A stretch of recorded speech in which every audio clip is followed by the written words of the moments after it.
Je suis Bertrand de Sande, je suis metteur en scène. J'ai fait beaucoup de spectacles en espace public, c'est ma préoccupation majeure dans la vie. C'est ma préoccupation majeure d'amener des sujets qui sont de mon intimité, mais que j'espère universels, vers le public occidental, même oriental, parce que je travaille aussi beaucoup en Chine. Là, je voudrais, dans ce nouveau spectacle que je fais, développer un sujet qui m'est vraiment très important. J'ai l'impression aujourd'hui qu'en fait,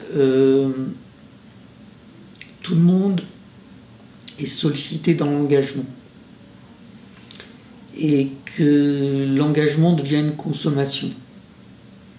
Je vais citer un exemple très important pour moi, c'est que par exemple aujourd'hui, quand sur son téléphone portable on met une application, l'application vous demande: voulez-vous que vos données personnelles soient utilisées ou vos photos soient utilisées? On vous met la possibilité de l'accepter ou de refuser. Sauf que si vous le refusez, l'application ne marche pas. Donc il y a quelque chose aujourd'hui dans l'acceptation de s'engager à quelque chose qui n'existe pas, qui est souvent pipé.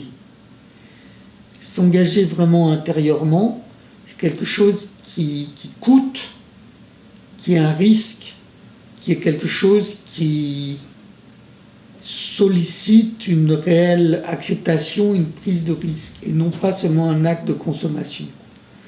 Le spectacle que j'ai envisagé de travailler, que je travaille en ce moment, est un spectacle d'une réflexion qui est importante, où l'acte d'engagement, on doit lui redonner une valeur.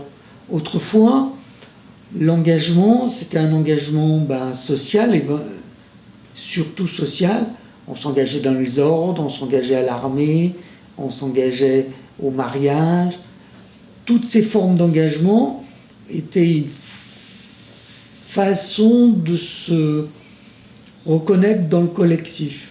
Aujourd'hui, on rentre dans une société extrêmement individualiste, où l'engagement, c'est quelque chose qui est une question de soi-même avec les autres.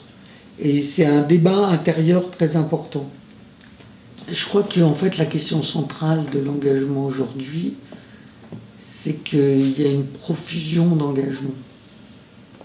Il y a une sursollicitation sur l'engagement qui fait que tout engagement devient égal, n'a plus de valeur en soi.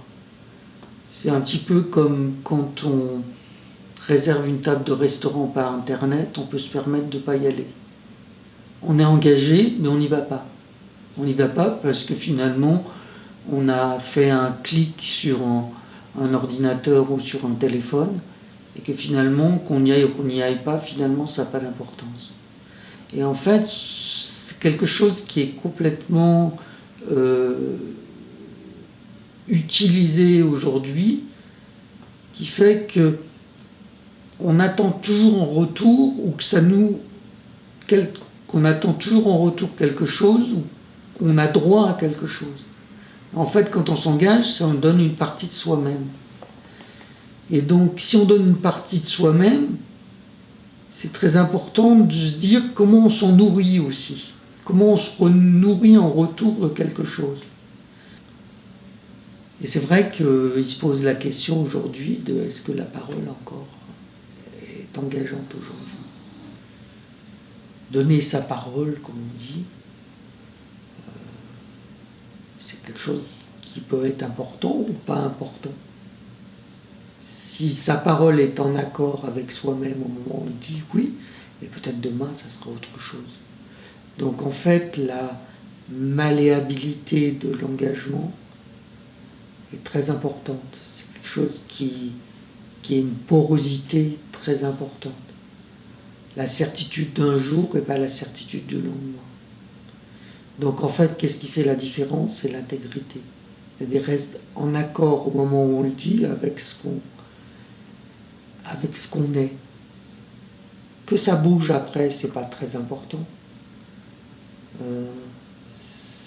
C'est pas ça qui va être déterminant. Mais si la personne dit, à qui vous dites je m'engage aujourd'hui, sait que vous le faites avec sincérité, ça va pas la tromper. Ça va pas la tromper. Par contre, il y a vraiment la règle des trois qui, pour moi, est très importante. On la retrouve dans toutes les religions, la Trinité, etc., etc. C'est-à-dire que, on peut ne pas remplir son engagement la première fois. De la deuxième fois, on s'excuse. Et c'est encore entendable. La troisième fois, en général, la confiance est rompue. Et que l'échange qui était possible et en ouverture va être vraiment très difficile après. Moi, je pense que la question aujourd'hui est comment on s'engage. Comment on s'engage, soit vis-à-vis des autres, vis-à-vis de soi-même, je l'ai déjà dit. Mais cette question de l'engagement, elle peut plus se faire de la même manière qu'autrefois. Ça, c'est vraiment quelque chose de très important. Aujourd'hui, le débat sur l'engagement, il y a plein de gens qui s'engagent sur toutes sortes de choses. C'est un engagement d'adhésion ou d'indignation. Est-ce que c'est un véritable engagement? C'est cette question que j'ai envie d'évoquer dans mon spectacle.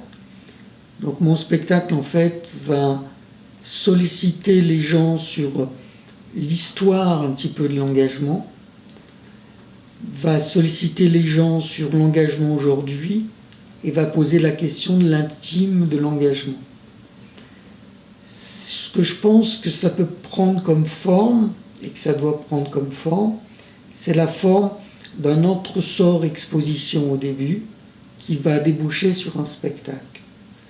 Les gens devront passer dans un espèce de sas, entre guillemets, une étape transitoire où va se poser la question de toutes les formes d'engagement.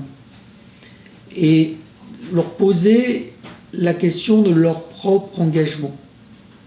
Et c'est ça qu'on va trouver dans cet entresort préliminaire du spectacle pour arriver à déboucher dans une seconde étape à la question de l'engagement comme une question avec soi-même.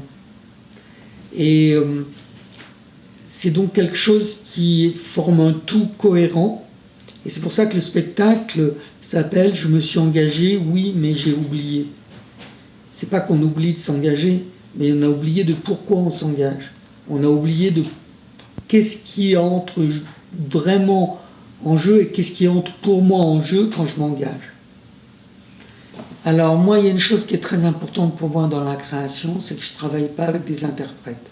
Je travaille avec des artistes.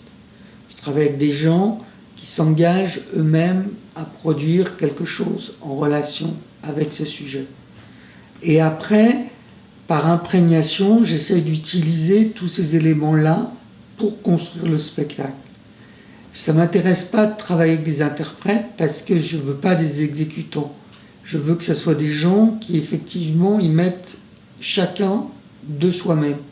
Ici, le spectacle, c'est un spectacle qui comprend un musicien, créateur, compositeur de violon, alto, transformé par ordinateur, une danseuse chorégraphe qui va elle aussi proposer quelque chose, et un écrivain comédien.